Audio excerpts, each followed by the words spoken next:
So one aspect that I've learned about watch collectors is that there is a significant overlap with other areas of adjacent enthusiast interest that happens. Now, one of the best examples of this is among those who have a passion for watches and EDC, also known as everyday carry. The intersection between these two enthusiast worlds, as well as the defined characteristics that come with watches that could be suitable in an everyday carry circumstance, had me thinking, what are some of the best watches to pair for EDC? So in this video, we have 5 persona-driven categories that we're going to be looking at, with 3 watches representing each one for added variety. A few rules to start. This is a traditional wristwatch channel, so we're not going to be talking about smartwatches here. That's not to say that smartwatches are not viable candidates. It's just that I know more about mechanical wristwatches and coarse wristwatches, and that's what this channel is about, and that's what I'm passionate about. So that's what we're going to talk about here.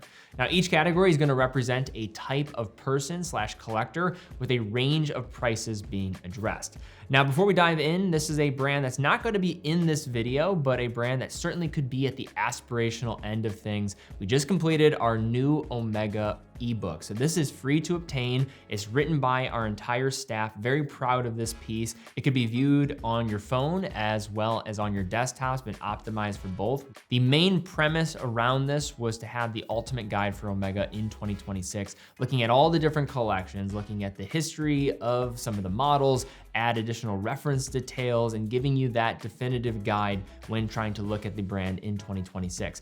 And if you are watching this in the future, we are going to be updating this periodically to be a standalone asset for those that are looking to go further into buying an Omega watch or just want to learn more about the brand. So if that is you, you're looking for a better resource on where to start with Omega, I highly recommend this. We put a lot of time into it, and I know that you'll like it if you are into the brand even slightly. Link to access this is down below. It is free to obtain. Just fill out a couple points of information like name, email, I think phone number, and I think that's about it, and then you're good to go.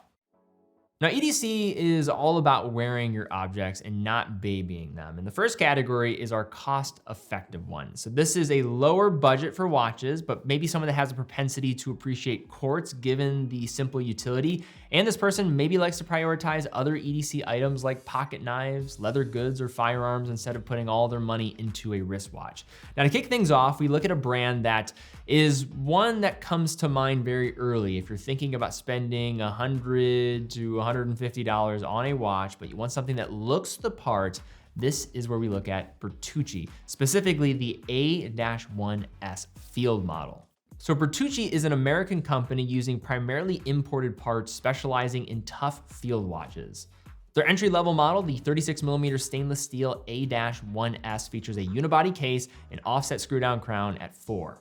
And it looks the part here. You're getting 100 meters of water resistance. As I mentioned, no extra bells and whistles, but it is the image that you would imagine for somebody that's looking for something that would look great in an everyday carry and is going to do the job. You have a screwed-in case back, utilizes fixed lugs for added durability and compatible with pass-through straps, which is going to make any EDC guy or gal very happy. There's a Miyota quartz movement on the inside for your battery life, classic field watch dial layout with a 24-hour scale and Swiss loom, and the bezel extends above the hardened mineral crystal for added protection. It is on the smaller side, but it's tough, it's legible, and inexpensive, and it's going to fit that field watch brief that so many are looking for. So you know Casio deserves to be on this list, but believe it or not, I'm gonna be looking at an analog watch here, not a digital one. This is the MRW 200H-1BV.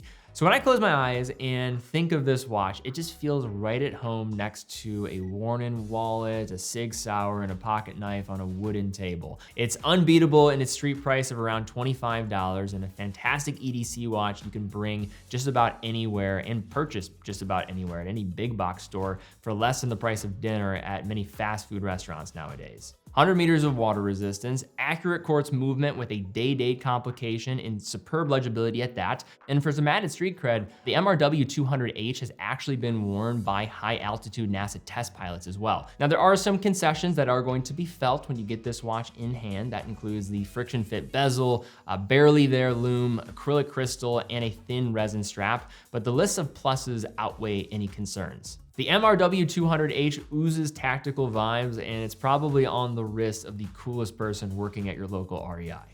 And for our final watch in the first category here, we look at the Seiko 5 Sports Series, a model that was released a couple of years ago, an update to the SSK GMT family with the 4R34 movements, but we're gonna be looking at the Field SSK 023 and 025. Specifically though, for this video, I think the 025 is going to get the edge. So these complemented the dive style SSK GMTs with a different approach.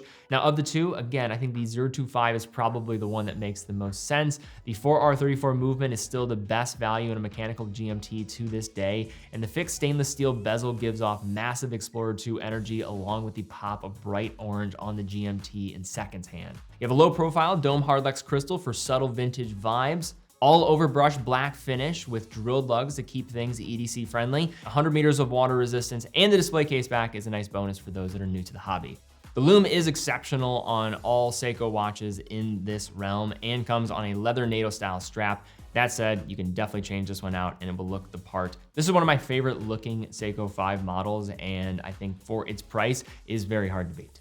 Now for our next category, I'm gonna call this one About That Life. So this is a collector that is less about appearances and getting those top-down social media shots of their gear on a tabletop. Instead, it's someone who uses their watches as tools. So you need to have robust build quality here as a necessary requirement for their lifestyle. There's no pretending happening here. And one of the first ideas you think about when talking about Swiss-made, EDC, where's the overlap? Looking at a Swiss Army knife, that's what many people think of. And who is the producer of the modern day Swiss Army knife?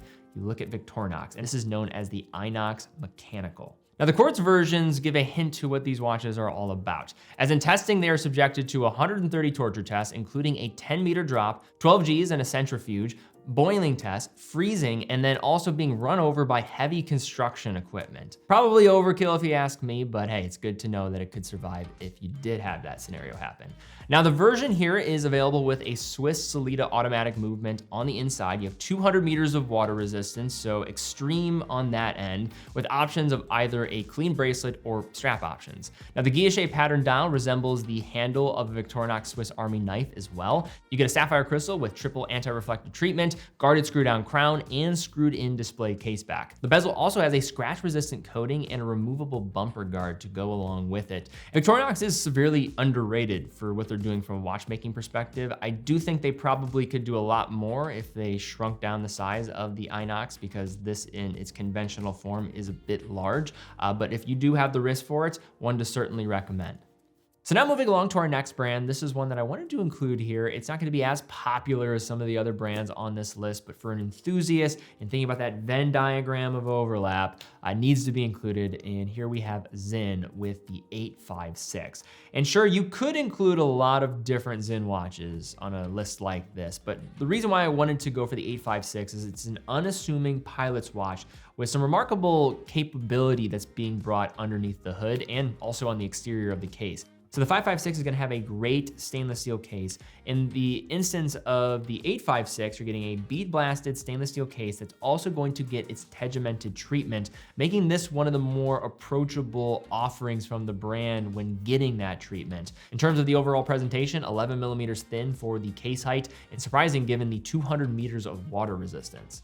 Speaking of that hardness rating, you're getting 1200 HV on the Vickers hardness scale. So that is multiples of stainless steel, a lot of stainless steel untreated, 150, 200 Vickers. So much different in what's being presented here, which makes this one of the best offerings for getting that case treatment in their entire catalog. Apart from this case offers magnetic field protection up to 80,000 amperes per meter. So ISO compliance on that. So also DIN compliance, so the German standard as well.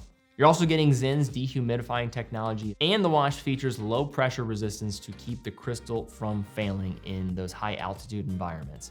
And speaking of that crystal, you are getting anti-reflective treatment on both sides. Some people don't like that as much. I think it's great for legibility. On the inside is the Sellita SW300-1 using higher grades. And although anecdotal, I have several Sinn watches in my collection. They all run within COSC standard when I first acquired them. I haven't put them all on the time grapher in more recent months, but just generally speaking, Sinn typically do a great job when it comes to regulation. So thus far, we haven't really talked much about dive watches, which is pretty strange considering the subject of today's video, but that is going to change here with the Marathon G-SAR. Canada's Marathon is well regarded for its over-engineered tool watches with real heritage, as well as consistently producing special editions of their G-SAR government search and rescue divers for military units. The G-SAR comes in 3 different case sizes and a host of dial options, as well as an option for quartz known as the T-SAR. Like all Marathon watches, the G-SAR offers a high level of Swiss build quality, boasting an elevated 300 meters of water resistance. Dials are available in standard Mariglo lume or always-on tritium tubes as well. The brand has become synonymous with, providing constant illumination, not needing to be charged like Superluminova. Another thing I just love about Marathon is it just fits the mold of what we're talking about today. The bezel and how it's designed just looks the part. You then look at the tritium gas tubes and how that's presented. It just checks off that box. And that influences how the watch even looks. Because it has to have clearance with the hands to go over all those tritium gas tubes, including on the hands themselves, it causes the dial to be seated lower into the case. And in that process, actually creates one of the coolest, endearing type of design attributes about the watch and why it's more recognizable to go along with it. So for our next category, we transition to those that have an eye for the aesthetics and might even be a moderator in our EDC. We're gonna call this one the flat lay specialist. So this type of collector loves EDC online culture, is always keeping tabs on the latest, and has probably bought professional lighting to help them achieve better flat lay shots to share with EDC friends. Now, despite all of this though, we can make all the jokes we want. They're still very passionate about the game as anyone and still carry some great watches in their rotation. Field watches sing greatly when thinking about EDC culture, and there probably isn't a watch that's more deserving to be next to the definition of a field watch as the Hamilton Khaki Field Mechanical. And just to be different here, but also to probably more align with the subject of the video, the choice that I'm going to make is looking specifically at the black PVD version. I actually own this model. I own several Hamilton Khaki Field Mechanicals, but this was one that I always liked, and it did just give off this vibe of just wanting to wear it every day and having this tactical cool to go along with it. The no date dual scale dial offers 12 and 24-hour timekeeping and might be the last word in the game of legibility. This thing can just be seen at every angle. Does not have great anti-reflective treatment on the watch, but besides that, visibility is great. You have 50 meters of water resistance, so it's adequate for daily wear, and you're getting drilled lugs to add a ton of convenience. And I know if you're into EDC, you're gonna take full advantage of that and swapping out different straps with this piece. Moving along to a watch from Seiko, and we're gonna be looking at the successor to the best-selling model, the SPB 121, that we got word is being discontinued. So if you can get that watch, get it now. It's going to go away. I actually now have a better reason why, and that's because they came out with the successor. It's the SPB 507, and there's actually some added value that comes with this package that lends itself to be a hit with everyday carry audiences even more. So this is a field watch basically on steroids. You get 200 meters of water resistance and that quirky internal compass bezel. The in-house caliber 6R55 improved mildly over the previous 6R35 version, now getting 3 days of full power reserve, 72 hours. And probably the biggest upgrade in this model compared to the 121 is that the 507 is going to get a hardened stainless steel treatment, reducing the friendly fire nicks that can come from other metal objects in proximity. And now for our final watch in this category, we look at the Swiss brand Oris with an update from 2025 for their Big Crown family. This is the Pro Pilot Date. So the watch received an updated dial design. You're getting still the great daily driver type of wear experience with 100 meters of water resistance. Thickness is 11.7 millimeters, so going to be relatively thin for getting that sports upside with that 100 meters of water resistance. The turbine bezel is a unique design hallmark, and the detailing extends to the crown and the case back. The biggest change though is on the dial. You're getting this pebbled dial texture with a choice of 3 colorways, with the darker hues likely being the better choice for the subject of today's video. Regardless, all of them are super legible in their design, reliable Sleeta-based movements on the inside, and one of my favorite features of these watches, and maybe just of any strap or bracelet, is the lift seatbelt clasp. So the update in 2025 to the Pro Pilot Date series is going to probably be more polarizing compared to some of the previous iterations. That said, some of the style detailing is gonna be more memorable in the process and separate from other peers in its arena of price. Now moving along to our fourth category, here we have the Hipster EDC. So this is somebody that doesn't want mainstream in their lineup of everyday carry items. It's not to be a contrarian, but instead they're excited by discovering the lesser known. In this persona, we're looking at micro brands only, so lesser talked about models from lesser talked about brands, and the aesthetic has to match the EDC way of life. And matching the EDC way of life is exactly how we transition to Unimatic. This is the UT1 tool watch. So Italy's Unimatic makes some of the best looking utilitarian watches out there, and they have a minimal approach that is devoid of the unnecessary, looking like a piece of industrial equipment. Their Quartz tool watch lineup is the brand at its most utilitarian. Starring the UT1, a sandblasted steel diver with straightforward markings and a fully demarcated bezel. 300 meters of water resistance, a guarded screw-down crown, and the Seiko VH31 quartz movement is going to do the job on the inside with TPU shock protection, ensuring reliability. Visibility is excellent on these models with Arabic numerals and broad pencil hands filling with C1 Superluminova, accented by orange trim.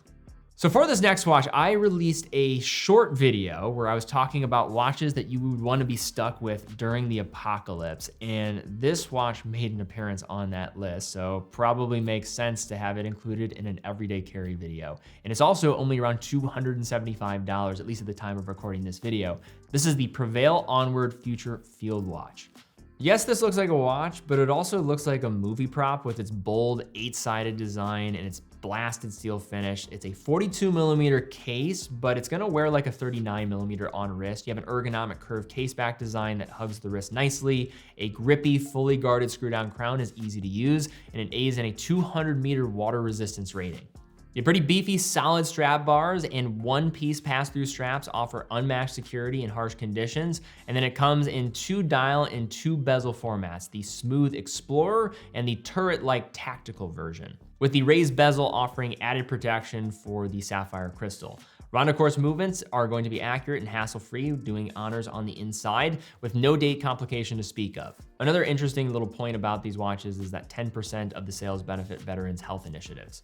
And now for our final watch in this category, we have the Vero Workhorse Chrono. It comes in with $450 retail price, and Vero is a cool brand. They're based in the Northwestern United States. But when I saw this watch specifically, it just screamed EDC culture from top to bottom. You're getting a diameter of 44.5 millimeters, thickness of 13.5 millimeters, and lug to lug of 49.5 millimeters with a water resistance rating of 120 meters. So the Workhorse was designed by Matt Smith Johnson, who has also designed watches for Prevail, Isotope, and Laco. The outdoorsy aesthetic and bold use of color just sits perfectly to be recommended in this scenario. And you have the circular, straight-sided case that evokes classic Seiko Tuna and Arnie models. It's available in several colorways at any given time, and limited editions are constantly selling out. Now the look is capped off with rubberized steel bullhorn guards above the crystal that gives some vintage G-Shock vibes. So what you probably also noticed thus far is not many chronographs have made the cut, but that changes here with the help of the Quartz Miyota 6S21 chronograph movement. This serves as an accurate and worry-free companion and looks the part all from top to bottom. And for our fifth and final category, this is for the EDC enthusiast that, yes, they're all about using their watches as tools like everything else that they own, but they have a budget that goes to the high end of the luxury spectrum in the process. But don't get confused. They don't just spend their money on watches just to show their wealth. That is not their game. Instead, what they're all about is finding objects that are premium in build quality, premium in presentation, but also don't deviate from the original core concept of what everyday carry culture is all about. And a lot of the brands that are going to match this idea have some of that backstory in their DNA in producing tool watches historically. Now, with all that context, it probably makes sense that we have to mention Tudor here. And I was thinking about different Tudor watches, but this one feels the most appropriate to include in this video. That is the Tudor Pelagos FXD GMT. So what I love about Tudor as a brand, specifically when talking about a video like this, is yes, they have a luxury presentation. Yes, they have a luxury price tag. But despite this, they have maintained this identity, especially with the FXD models that just feel like a utilitarian tool. Yes, you're paying a lot of money here for a luxury product, but you're getting something that feels like a tool watch and is authentic in the process. And this is gonna be part of the FXD line of fixed strap bar variants. It's going to come with a 42mm case constructed from grade 2 titanium. So you're getting durability and a lightweight body with a 200 meters of water resistance, as well as a retro-leaning look with vintage colored lume, which I actually really like for the FXD range because a lot of the FXD models lean a bit more contemporary, so we're getting a nice hybrid here in the presentation. You have a sapphire crystal and a matte ceramic bezel insert, which works well with the finishing of the broader case. With the addition of the 24-hour bezel, this GMT model is able to track 3 different time zones simultaneously. On the inside is the Kinesi-based manufacturer MT5652-U movement. It is a true flyer caliber that's both COSC certified first as a caliber and then fully cased up and master chronometer certified, offering a 65-hour power reserve. The black lume dial features high visibility orange accents, adding to the vintage look, and you get an olive green fabric strap passing through the fixed lug bars and is accented by the French Naval Aviation rounded insignia on the keeper.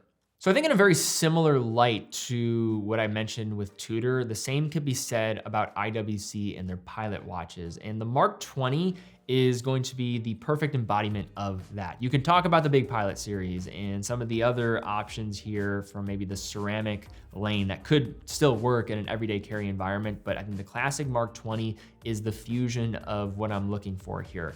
Luxury presentation, but still at its core has this tool wash identity that has been maintained for decades. So the Mark 20, when it was updated a few years ago, got some great new points compared to the Mark 18. Not to say the Mark 18 was a bad watch, but the Mark 20 is superior in many ways. You have a diameter of 40 millimeters, thickness of 10.8 millimeters. The lug to lug was substantially trimmed down, still long on that regard, but compared to the Mark 18, much more manageable at 49mm lug to lug, and a water resistance rating of 100 meters, which was a significant step up. And then on the inside, the 32,000 series calibers with its 5 days power reserve. You could also look at the Big Pilot series and the Chrono models. It's just that the Mark 20 serves as probably the best do-it-all type of watch in this entire realm, if you want something from the pilot DNA that this watch exemplifies. The classic look recalls the 1948 Mark 11 supplied to Britain's Ministry of Defense and is suitable for dressing up or down. Its no-nonsense dial maintains the unbeaten legibility of cockpit instruments with classic design cues, including the orientation triangle at 12, you have the Arabic hour markers, and easy-to-read minute hashes. But the Mark 20 isn't all tool watch practicality. It features some flash with some hits of polishing on the bezel. You have the handset that's looking more refined, and the center links of that seriously underrated bracelet. And speaking of that bracelet, has some of the best on-the-fly adjustment in the business with that hidden button in the clasp. So for our final watch in this video, in this category, I was really going back and forth on what was the watch from this brand. And I did want to include this brand. I know for Rolex, for some people, they think of it as just this luxury product, mass market. Many people just see it as the symbol of representing watches in the whole luxury realm. But before that, Rolex was a symbol of being a watch that could be utilized for a variety of different tools and jobs. And they still have an element of the brand that has never fully left this, especially in certain models. And models specifically in the Explorer series, I think are better than any at embodying this idea. So I'm gonna go with the standard Explorer, the 36mm 124-270, and the Rolex Explorer 40mm, the 224-270. Yes, you could probably mention the Explorer 2 as well, but for a daily driver, I think the 36 and the 40mm, since you have two different case options and just having a black dial that can pretty much go with anything, probably is a better choice for everyday carry. Now, the Rolex Explorer has evolved from its early days as a field watch built for adventurers, and today is known as a watch that just does everything well. Despite being an acclaimed sports platform, many other Rolex models need to give credit for paving the way. It still is somehow underappreciated as far as I'm concerned.